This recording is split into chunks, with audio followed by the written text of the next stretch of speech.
안녕하세요. 주목사입니다. 매주 목요일 신앙서적 한 권을 추천하고 함께 은혜를 나누는 한 권에 만나 60번째 시간입니다. 오늘 함께 나눌 책은 론 헌터 외 14인 지음 가정사역 처음부터 다시 시작하기입니다. 본서는 현대교회가 안고 있는 문제들의 원인을 가정, 부모, 제자도에서 찾습니다. 그리고 가정사역에서부터 다시 새롭게 시작해야 한다고 권면하는 사역자들의 글을 모은 책입니다. 진짜 문제는 모르면서 세속적인 방법론들로 문제를 해결하려고 하는 현대교회의 오류를 지적하고 있습니다.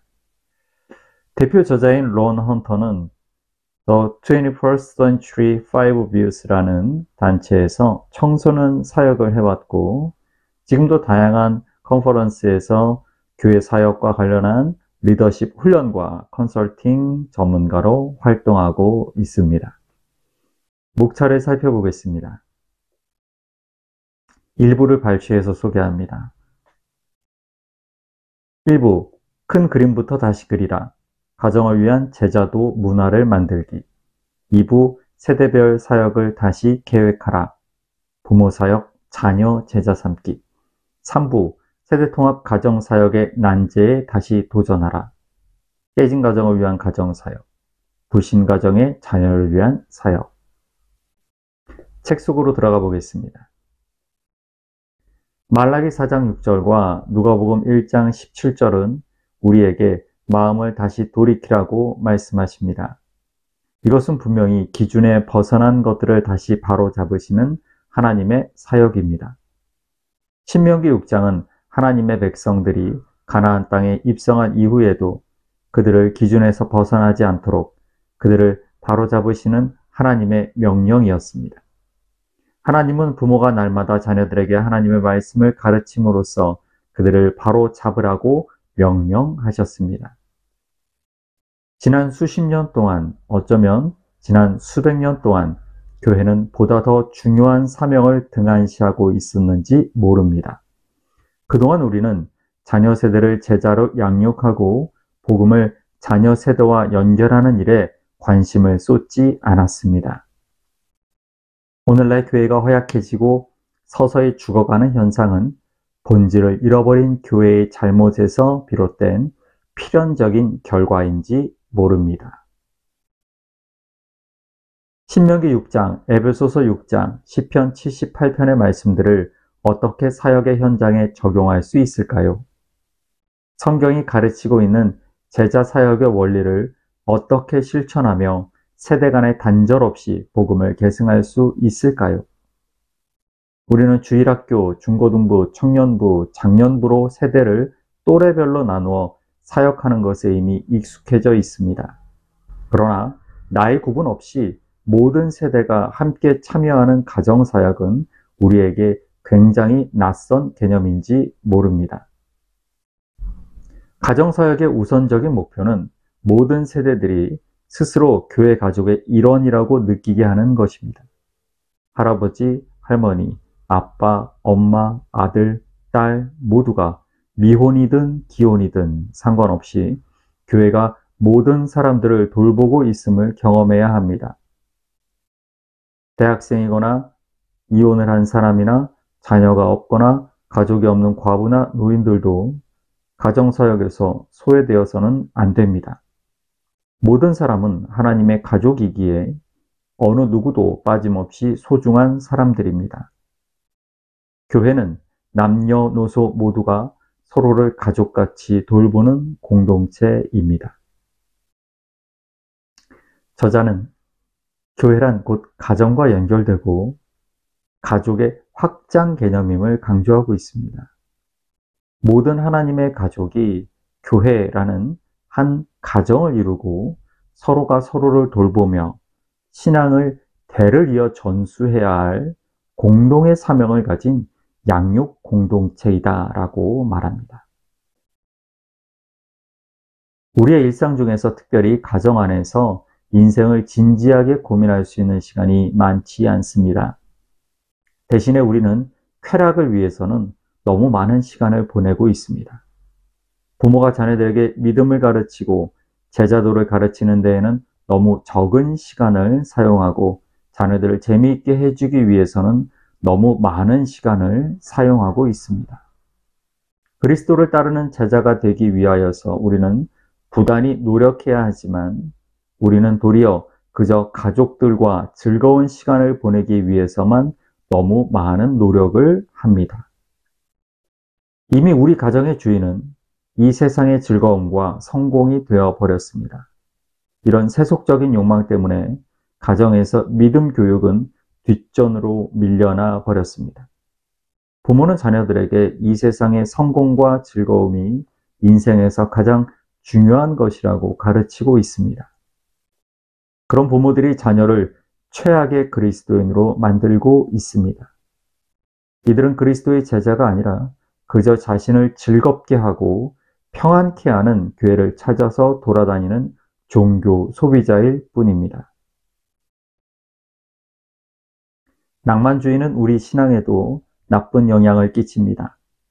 영생을 주시는 하나님의 약속을 그저 이 땅에서의 행복으로 바꾸어서 이해합니다. 예수님은 그저 사람들에게 행복을 가져다 주는 거룩한 산타클로스 정도로 생각하거나 우리 삶의 문제를 막아주는 우주의 경찰관 정도로 생각합니다. 이 땅에서 잘 먹고 잘 사는 것이 삶의 목적이라고 생각하기도 합니다. 하나님의 사명을 위하여 희생을 요구하고 이 땅에서의 편안한 삶을 포기하라고 요구할 때 사람들은 희생을 감수하려고 하지 않습니다. 희생을 요구하는 그리스도는 그들의 주인이 될 수도 없습니다. 제자도는 그리스도를 주인으로 모시는 것을 의미합니다. 그러나 오늘날 많은 사람들은 자신들에게 좋은 이야기를 해주는 선생님만을 요구할 뿐입니다. 우리는 새로운 기준을 세우기 전에 우리의 가정들이 가지고 있는 잘못된 기준을 먼저 고백해야 합니다. 정직하게 우리 가정들을 되돌아보면 많은 잘못된 기준들이 우리 안에 있음을 발견합니다. 잘못된 기준들은 지금 현재 우리 속에 이미 자리 잡고 있는 병들어버린 제자도의 모습입니다. 저자는 교회가 지닌 가장 중요한 가치가 제자도라는 것을 다시 한번 강조합니다. 현대 교회에서 사라지거나 왜곡된 제자도를 다시 회복시키는 것이 우리의 가정과 교회를 변화시키는 첫걸음이다라고 강조합니다. 우리는 젊은이들이 그리스도를 주로 고백하며 따르도록 준비시켜야 합니다. 또한 그들이 그리스도를 주로 고백하는 제자를 계속해서 양육할 수 있도록 도전해야 합니다. 우리는 그저 부모들의 착한 아이 키우기 프로젝트를 돕는 사람들이 아닙니다. 우리가 할 일은 자녀들을 그리스도의 제자로 세우고 그들이 또 다른 그리스도의 제자를 낳는 제자도의 문화를 만드는 것입니다.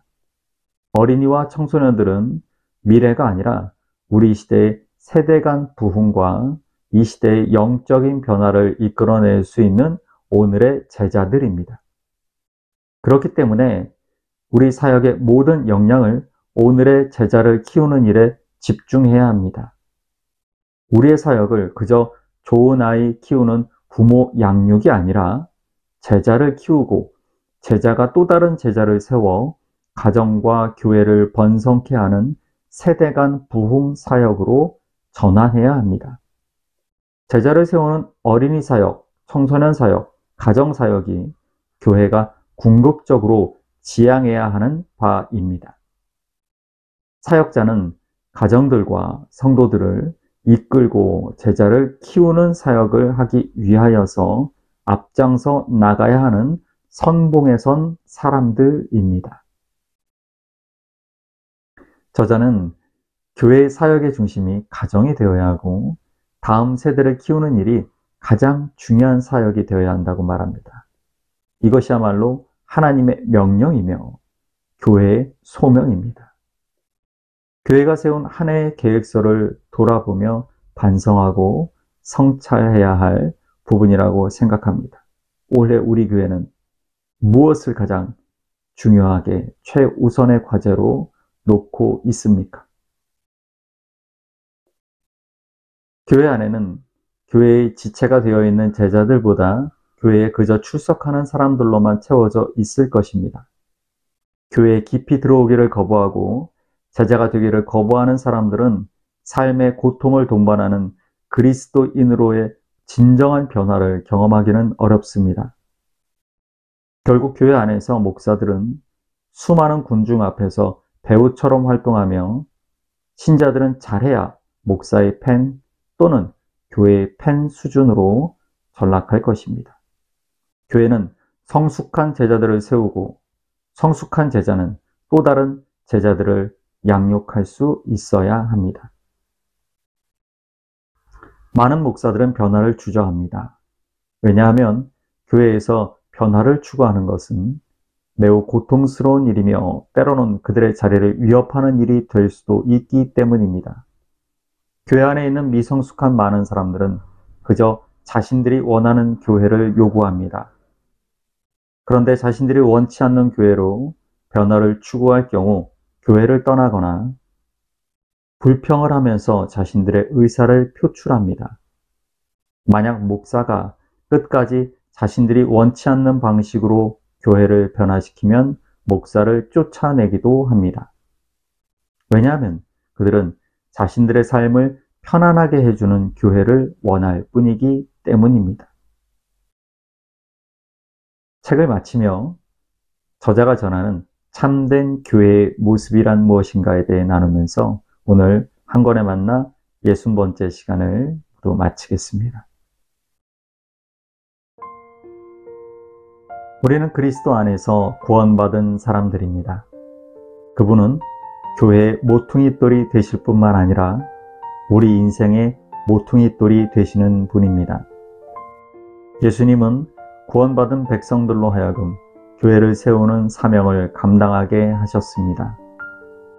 이것이 교회를 세우신 예수님의 뜻이었습니다. 바울은 에베소서 2장 11절부터 에베소서 4장까지 계속해서 그리스도의 몸된 교회, 하나님의 가족 공동체에 대하여서 말합니다. 교회는 사도들의 터 위에서 그리스도께서 친히 모퉁이돌 되신 하나님의 성전입니다. 이 교회는 하나님의 지혜가 선포되는 현장이기도 합니다. 이제 우리는 예수님의 제자로서 구원받은 하나님의 가족 공동체의 일원으로 함께 교제하며 우리에게 맡기신 제자를 삼는 사역을 함께 해 나가야 합니다. 평안한 저녁 되시고요. 교회에서 뵙겠습니다. 감사합니다.